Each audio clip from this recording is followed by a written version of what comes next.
Samaritan's very interesting because it's a take on uh, when you are born with supernatural gifts, and then you realize things aren't turning out as well as you thought, and perhaps even tragedy occurs. This superhero says, I've had enough of trying to save society. I can't even save myself. And he goes into hiding for 25 years. And he's just a trash man living this kind of like lonely existence, but okay. And then this young kid comes along. I said, there's something about this old man here that's not ringing true. There's more to it. And he continues to get involved until finally I'm exposed. And I go back and do my hero stuff.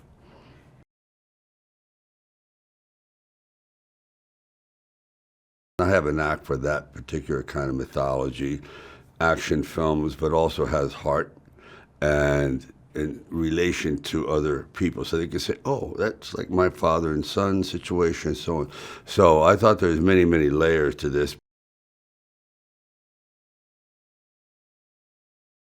He's like growing a beard and he works trash can, he collects old objects and fixes them. And that's symbolic of him trying to maybe fix himself. And then you have this kid who is kind of a spark plug for the whole movie. The genesis of why the film actually is happening is through his eyes.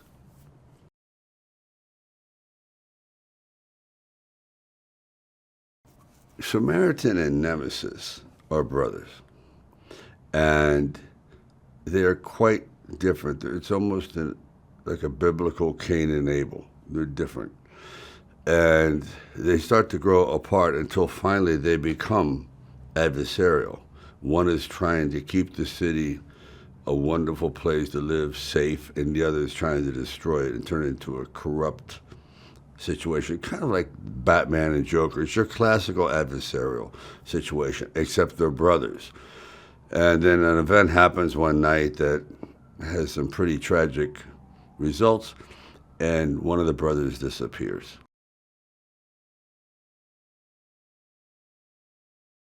Well, it's superhero and anti-hero, but these people are vulnerable. They can die. So they're not impervious. Like, I mean, it's hard for me to, how do you root for Superman? I like it and all that, but let's face it, he's pretty bulletproof. Right? These people aren't. And they rely upon extraordinary strength and temperament to do amazing things. But they still have one foot in reality that, yeah, this is, they're not, they don't walk around in uniforms. They're like everyday people that you don't know are there. Kind of like if your neighbor was a vampire, you go, really? Okay, he looks like us.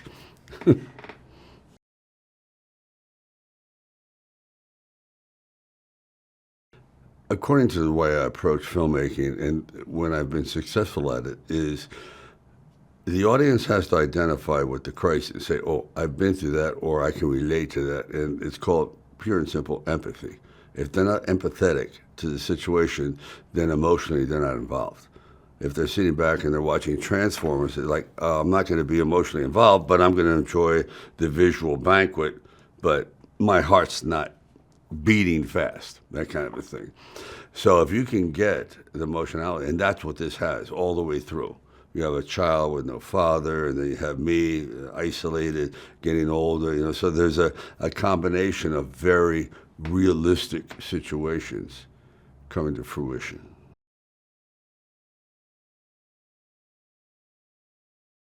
I think it's very timely because we're going through some upheaval, and no one's agreeing with anyone, and cities are being fragmented.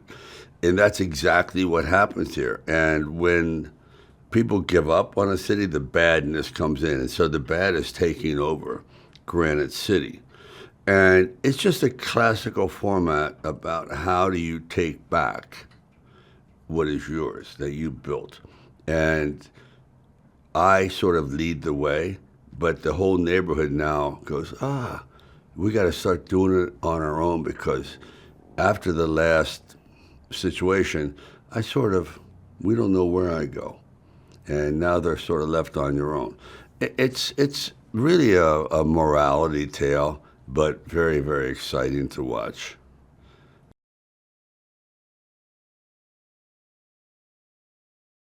In this one here, it was more of trying to regain some quickness, some mobility. This had nothing to do with being actually physical. There's no taking off of his shirt and doing this kind of thing. I wanted to be more invisible. In other words, you wouldn't be able to pick him out and say, "Oh yeah, look at him. That guy's all yoked up with a big neck." It's pretty obvious. He blends in because that's what he wants to do. He wants to be Joe Smith. I mean, I even chose about the most simple name I could find, Joe Smith. Joe Schmo was taken, unfortunately, but Joe Smith was there.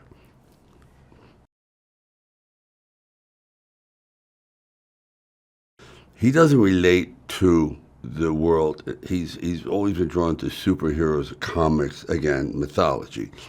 And he just is looking for a male role model. The entire neighborhood is surrounded by bad guys. And he's being bullied and beaten and tortured and harassed the whole time. So he just senses, this guy, I think he sees me as a father figure. This old guy, there's something there that connects with him, and it's necessary. He really needs it. And that's what happens is I do become this surrogate father, and he becomes the surrogate son, which it's nice.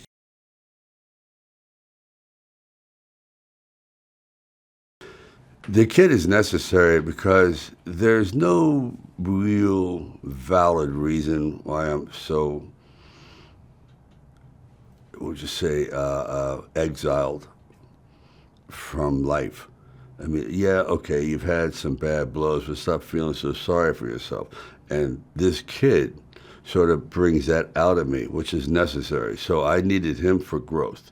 Like I was feeling a pity party. I was. I'm trying to think, why would I do this? Why would I stay in the same city and be a garbage man? That's sort of a cry for help. Hey, discover me, but in the meantime, I'm not going to help. But otherwise, if you really didn't want to be part of society, you would have left. Gone to some other country. So there's a lot of little things in there, if you read into it, where every character is necessary to support the other character. Rocky would have never been Rocky without Adrian and then the brother Paulie, then Mickey. They were the building blocks. Otherwise, I was just a bum, and he knew he was.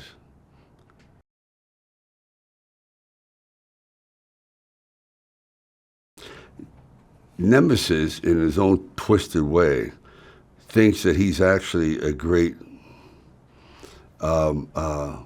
advocate for freedom and how the rich have basically held down the poor. So he's trying to twist everything that if you follow his corrupt, weird, violent ways, this is actually be a better city. Kind of reminds you, it's this dictator mentality, and that's what it is.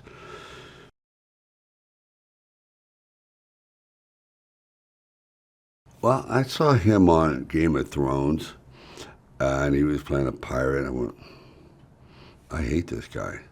Really dislike him, which means he's doing his job perfectly, because he's not like that. He's a true gentleman as an artist. He's a very conscientious actor on every level. But he has that ability to make you hate him when necessary. But he also has a unique rhythm, and that's hard to duplicate. It's also he has the right voice. When people ask me, like, "Oh, what's it take to be a good actor?" Well, there's so many components. Actor is one thing, but to be like a star, something that's out there, it's not about acting. It has nothing to do with acting. Matter of fact, you can be a bad actor and be a star. It's this thing that it's just an overall package. It's like when you look at a piece of art, you go, why can't I take my eyes off that piece of art? It's not even that good, but it's riveting. That's what he is. You just watch him wherever he goes. He doesn't blend in, okay, ever. He doesn't blend in.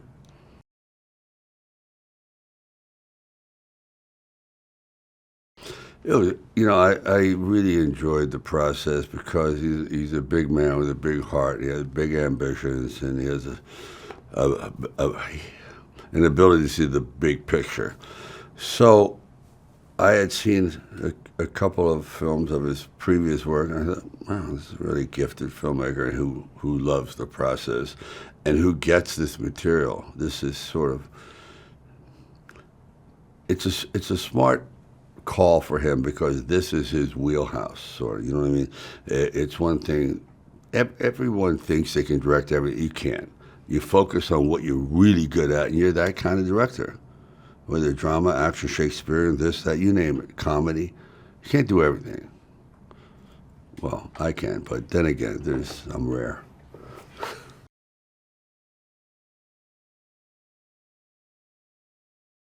I think this movie's going to sneak up on them. It's it's quite different than a bombastic Marvel film. It's a little more grounded in reality, and I believe they're going to be swept up in the actual characters. I know that mother. I know this son. I understand Joe a little bit, and before you know it, they're invested in a personal way as opposed to just wanting to see explosions, which they'll get. But they go, oh, this guy really has a dilemma, or he has insecurities like me, and he's trying to overcome them, or he's guilt. So all the emotions, and that's what I try when I'm on my game. The more of those things I can relate to, and not try to be vain. You know, yeah, it's all about me. No, it's all about them. It's all about the audiences pushing the story forward because they like it.